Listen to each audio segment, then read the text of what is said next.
robotic surgery at Imperial College in London. She has a similar background of bilingual education and went on to do her studies in Great Britain and now is a researcher in Great Britain. So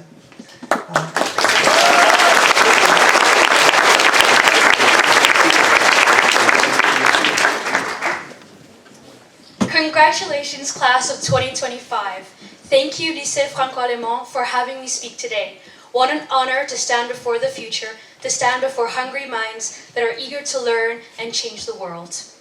You know, it was only 6 years ago when I was also graduating from secondary school. Now, I'm a researcher in robotical surgery, an area I didn't even know existed.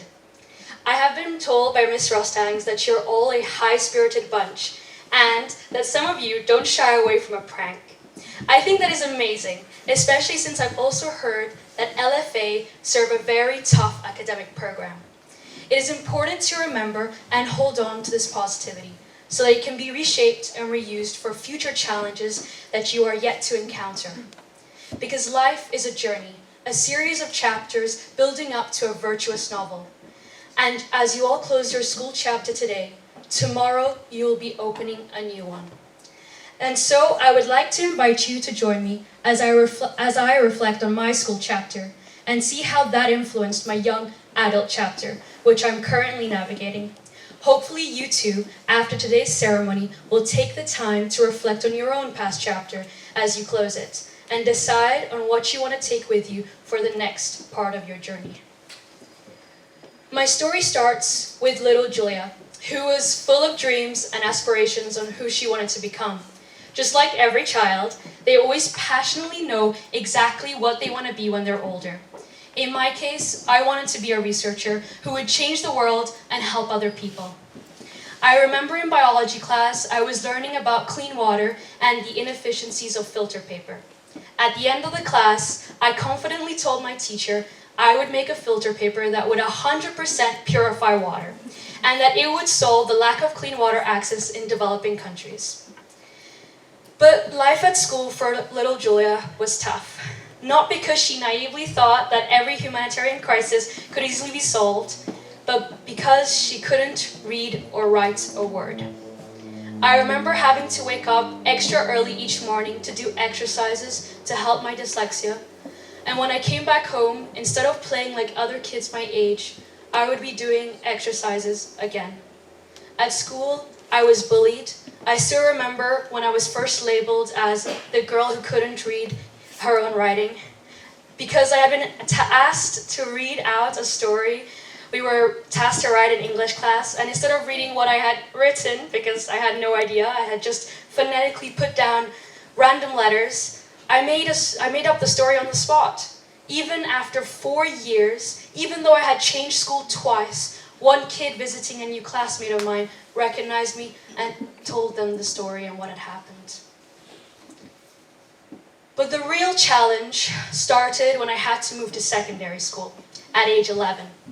The secondary school requested a meeting with my parents, where they recommended that I attend a special needs school instead, as my dyslexia was too severe to receive a standard education.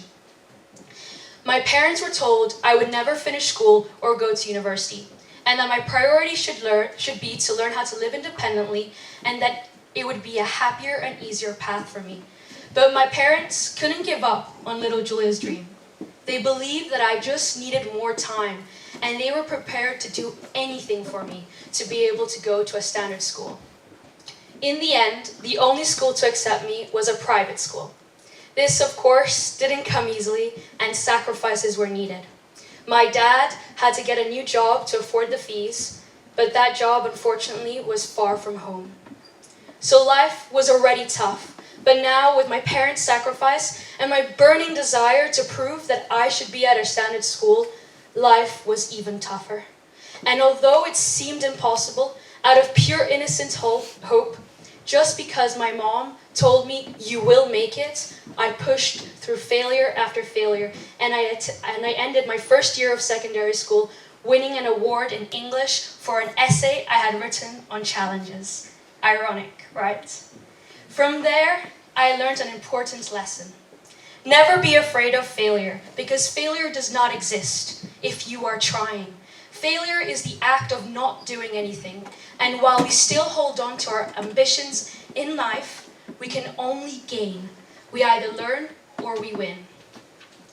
I didn't stop at just being able to read and write. I continued working hard to catch up on all the lessons I had missed. 7 years of being taken out of class just to focus on reading. I worked my way up and graduated from school, not just as an average student, but as a top student. In reflection, I see that for me, my dyslexia was in reality a gift, for it constructed me into a resilient and determined woman.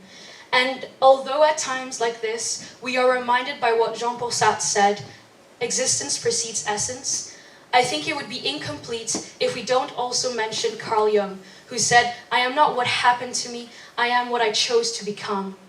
It was not my experience alone that shaped me into the person I am today, because I could have chosen an easier path, a path that was expected of me.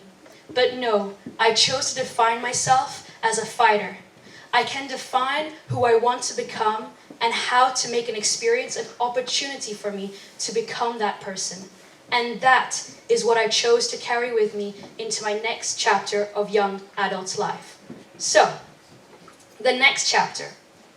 I have been told that everyone here will be going on to pursue further education. So let me tell you, university is amazing. You get to really focus and dedicate your time to what you love. You get to surround yourself with people who are motivated by the same passions, but who are still their own individuals with their own creativity. At university, there is no limit to your learning. At school, you're confined within the curriculum, while at university, you're allowed to explore beyond what you're taught. It will require initiative, but don't be afraid to chase after your curiosities, nor for your beliefs to be questioned. I studied biomedical sciences at King's College London, and I was a visiting student and researcher at Johns Hopkins University. I had the privilege to work at many different labs and on many different projects. But it was through my final year dissection project where I performed a laminectomy and realized how limiting current surgical tools are that I found my real area of passion, robotic surgery. At Imperial College London, I found the perfect master's program, which was at the Hamlin Center for Robotic Surgery. There, a whole degree just for that. Slightly naively, I applied to the program because from the program's website, it didn't appear so engineering heavy. A few weeks after my application, the head of the program emailed me.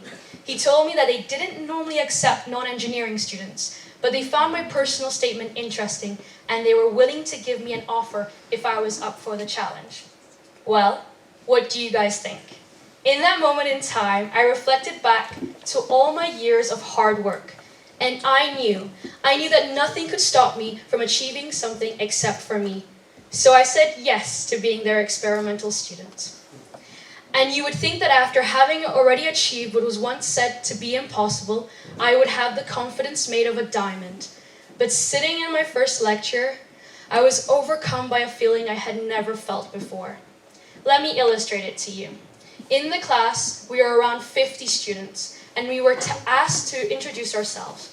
So one student at a time, out loud, said their name, where they were from, and what they had studied. As each person introduced themselves, all I could hear was engineering, because that is what each of them had studied. With each introduction, I felt my heart sink further. I felt like my insides were being sucked into some oblivion. And of course, it wouldn't be my life if I weren't the last person to introduce myself. You know those drama movie scenes where the main character is the last person to arrive at the school or at an event and everyone stops and stares? The mean girls are like, "Who's that girl?" And the crush is with the sparkles in his eyes. Yeah? And how do all of these scenes end? With the main character falling over, doing something catastrophically embarrassing. Every audience's reaction is, "Oh my god, I can't believe you just did that." Okay, I maybe watch way too many movies, but I felt like this was going to be my catastrophically embarrassing moment. I was so afraid of confronting the reality that I wasn't an engineer and that I didn't belong there.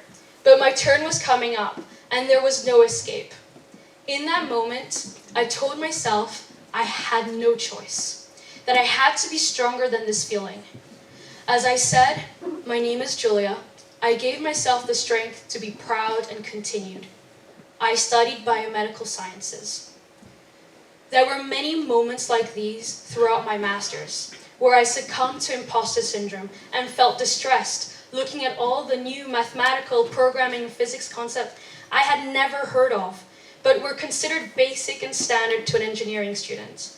But each time, I told myself that I had to be stronger than this feeling, that if I put my mind to it, I will learn the concept and I will understand it. I would picture myself already knowing the concept. In life, there will always be moments of insecurity. Some will be of heavier weight than others. But now I know that no matter what insecurity I face, I have the strength inside of me to overcome it. We all do. We just have to tell ourselves that and believe it. Don't be lazy with yourself, with who you are. Define yourself as strong and fight every urge to believe otherwise. Like I said before, don't be afraid to fail because it does not exist. Challenges do, but it is through challenges that we build our stories, find our strengths, and it is what gives our achievements worth. Through my robotics surgery program, I learned that my strengths were identifying my knowledge gaps, knowing how to find the right people who could teach me, and that I was a very quick learner. For my research project, I didn't want to choose a random project on offer. I wanted to pursue an area I was passionate about. So I investigated how magnetism can be used to untether tools for nanoscale surgery. So playing to my strength, I ran to the physics department, found a lab working in the area of magnetism, and learned with them for a few weeks. Then I wanted to learn about electronics and circuitry, so I learned with the researchers and technicians in the electrical engineering department, and so on.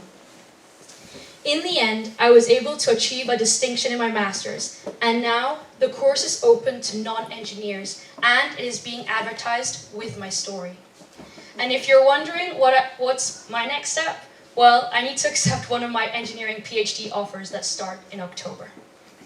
As we have seen, a life's journey is not smooth flowing, but my mom often asks me, what does the cardiogram look like when someone's dead? A flat line? Exactly, she says. And when you're alive, it goes up and down. So too does our life. We all face challenges and derailments. We have our downs. But what makes us special is how we conquer the situation, how we climb up to our peaks. So no matter if you have a certain goal in life or if you have no idea what you want, follow your heart, be motivated and resilient. Grab every opportunity with conviction. And most importantly, dreams don't end when someone else says no. They end when you say no. I hope that this has inspired you to take a moment every so often to soak in the journey that you have already walked, to reflect on the resilient person you are building every second. We are often so focused on reaching a goal that we don't see how our journey shapes our destination. It is what gives value to the end prize. And so to end, I will read my favorite poem called Ithaca by C.P. Kafafi. As you set out for Ithaca, hope your road is a long one, full of adventure, full of discovery. The Strigonians, Cyclops, and angry Poseidon, don't be afraid of them. You'll never find things like these on your way. As long as you keep your thoughts raised high, as long as a rare excitement stirs your spirit and your body. The Strigonians, Cyclops, wild Poseidon, you won't encounter them unless you bring them along inside your soul, unless your soul sets them up in front of you. Hope your road is a long one. May there be many summer mornings when, with what pleasure, what joy, you enter harbor seeing for the first time. May you stop at Phoenician trading stations to buy fine things, mother of pearl and coral, amber and ebony, sensual perfumes of every kind, as many sensual perfumes as you can. And may you visit many Egyptian cities to learn and go on learning from their scholars. Keep Ithaca always in your mind. Arriving there is what you're destined for, but don't hurry the journey along. Better it lasts for years so that you're old by the time you reach the island, wealthy with all that you've gained on the way, not expecting Ithaca to make you rich. Ithaca gave you the marvelous journey. Without her, you wouldn't have set out. She has nothing left to give you now. And if you find her poor, Ithaca won't have fooled you. Wise as you will have become, so full of experience, you will have understood by then what these Ithacas mean. Thank you.